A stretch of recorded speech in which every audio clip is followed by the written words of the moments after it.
오늘 말씀은 사도행전 13장 13절에서 52절까지의 말씀인데요. 44절에서 52절까지만 읽도록 하겠습니다. 그 다음 안식일에는 온 시민이 거의 다 하나님의 말씀을 듣고자 하여 모이니 유대인들이 그 무리를 보고 시기가 가득하여 바울이 말한 것을 반박하고 비방하거늘 바울과 바나바가 담대히 말하여 이르되 하나님의 말씀을 마땅히 먼저 너희에게 전할 것이로되 너희가 그것을 버리고 영생을 얻기에 합당하지 않은 자로 자처하기로 우리가 이방인에게로 향하노라. 주께서 이같이 우리에게 명하시되 내가 너를 이방의 빛으로 삼아 너로 땅끝까지 구원하게 하리라 하셨느니라 하니 이방인들이 듣고 기뻐하여 하나님의 말씀을 찬송하며 영생을 주시기로 작정된 자는 다 믿더라. 주의 말씀이 그 지방에 두루 퍼지니라. 이에 유대인들이 경건한 귀부인들과 그 신의 유력자들을 선동하여 바울과 바나바를 박해하게 하여 그 지역에서 쫓아내니 두 사람이 그들을 향하여 발에 티끌을 떨어버리고 이고니온으로 가거늘 제자들은 기쁨과 성령이 충만하니라.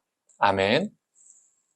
아침 묵상을 들으시는 모든 성도님들에게 하나님의 은혜가 있기를 간절히 소망합니다. 이 바울과 바나바는 이 구브로 섬의 사역을 마치고 배를 타고 다시 육지로 돌아옵니다. 이 버가모라는 곳에 도착하고 그 후에 비시디아 안디옥에 도착합니다. 이 비시디아 안디옥은 안디옥 교회가 있는 안디옥과는 또 다른 지역입니다. 이 비시디아 안디옥에서 안식일에 바나바와 바울은요 회당을 찾아갑니다. 그리고 그 회당장에 의해서요 설교할 기회를요 갖게 됩니다.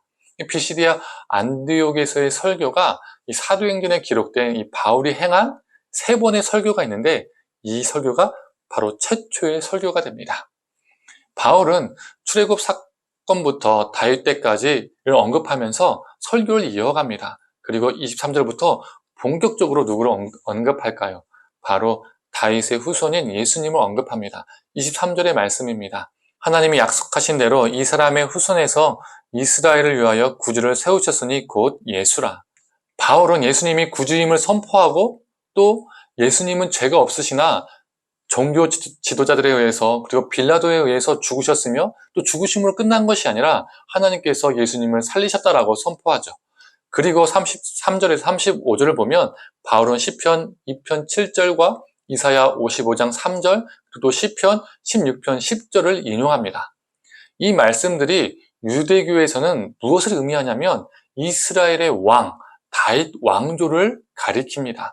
왕조 신학을 뒷받침해주는 말씀이라는 거죠. 제가 지난 7월 9일 주일 설교에서 성전 신학을 설교했었습니다. 안 들어보신 분들은요, 한번 들어보셨으면 좋겠습니다. 이 성전 신학에 대해서 설명하면서 더불어서 제가 왕조 신학과 그리고 시온 신학을 짧게 언급했었죠. 왕조 신학이 무엇이냐면 다윗 왕조는 결코 무너지지 않는다는 겁니다. 우리는 끝장나지 않는다, 무너지지 않는 자, 굳건하다라는 믿음이 그들에게 있었습니다.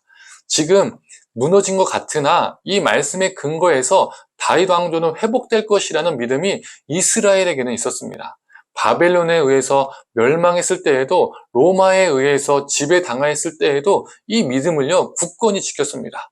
그래서 다윗의 혈통의 사람이 정치적이고 군사적인 왕이 되어서 다른 나라들을 제압하고 정복할 것이라는 믿음이 그들에게는 있었습니다.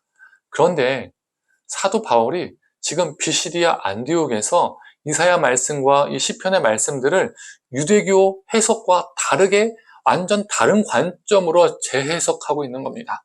이사야 말씀과 시편 말씀들이 말하는 다윗 왕조는요 그런 게 아니라는 거예요. 다윗 왕조 회복은 정치 군사적인 왕조의 회복을 말하는 것이 아니라는 거예요. 이사야 말씀과 시편의 말씀들은 바로 다윗의 후손이 예수 그리스도를 가리킨다라고 그는 선포하고 있는 것입니다. 유대교와 성경 해석이요 완전히 달라지게 된 것입니다. 즉 유대교와 세상을 바라보는 관점, 즉 성경을 바라보는 관점이 달라지게 된 것입니다. 예수라는 안경을 통해서 모든 것을 바라보게 된 것이죠. 그리고 바울은 율법을 통해서가 아니라 오직 예수 그리스도를 통해서만 죄사함의 은혜가 있다는 것을 예수님 안에서 믿는 자들은 의롭다 하심을 받는다는 것을 그는 선포했습니다. 이 예수의 복음 선포로 많은 사람들이 감동을 받았습니다. 그리고 다음 안식일에도 설교해 주기를요 간청했습니다. 많은 사람들이 하나님의 말씀을 듣기 위해서요, 그 다음 안식일에도요, 모였습니다. 그런데 유대교의 유대인들이요, 이것을 시기하고요, 바울을 반박하고 비방했습니다. 46절에 바울은 이렇게 말합니다. 공동번역으로 읽어보겠습니다.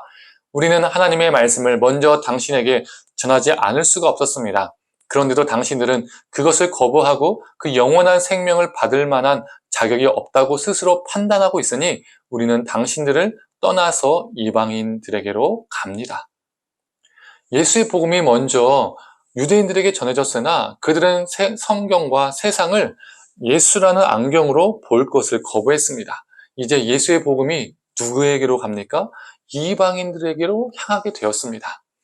48절과 49절에 이렇게 기록되어 있습니다.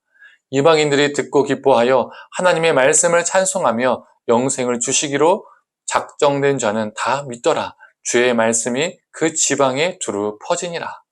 헛된 가르침과 헛된 삶을 버리고 잘못된 안경을 버리고 세상과 성경을 예수라는 안경으로 바라보는 이방인의 성도들이여 늘어나기 시작했다는 거죠.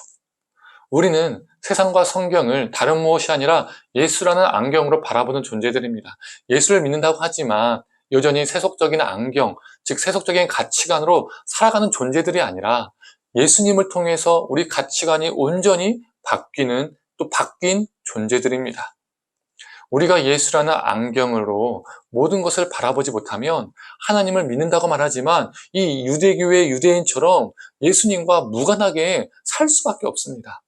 성도님들, 이 제자들이 그리고 바울이 성경 해석이 달라졌다는 것은 그들이 예수라는 안경으로 성경과 세상을 새롭게 보기 시작했다는 것입니다.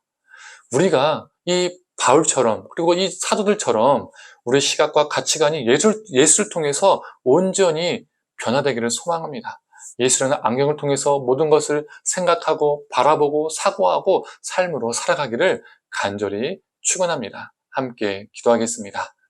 하나님, 똑같은 본문 말씀이지만 유대교가 바라보는 그 관점과 또 바울이 바라보는 성경의 해석의 관점이 달랐습니다. 그 다른 이유는 예수라는 안경으로 바라보기 때문이었습니다. 하나님, 우리도 성경과 세상을 바라볼 때 세속적인 안경이 아니라 예수의 안경으로 바라보고 해석하게 하여 주시고 그 성경을 바라보는, 그 세상을 바라보는 해석이 다르기 때문에 우리의 삶이 온전히 바뀌어지고 거룩하여지고 다르게 살아가지고 그래서 우리 안에 그 생명의 역사가 그 예수 그리스도의 역사가 넘쳐나는 일이 일어날 수 있도록 주님 붙들어 주시옵소서.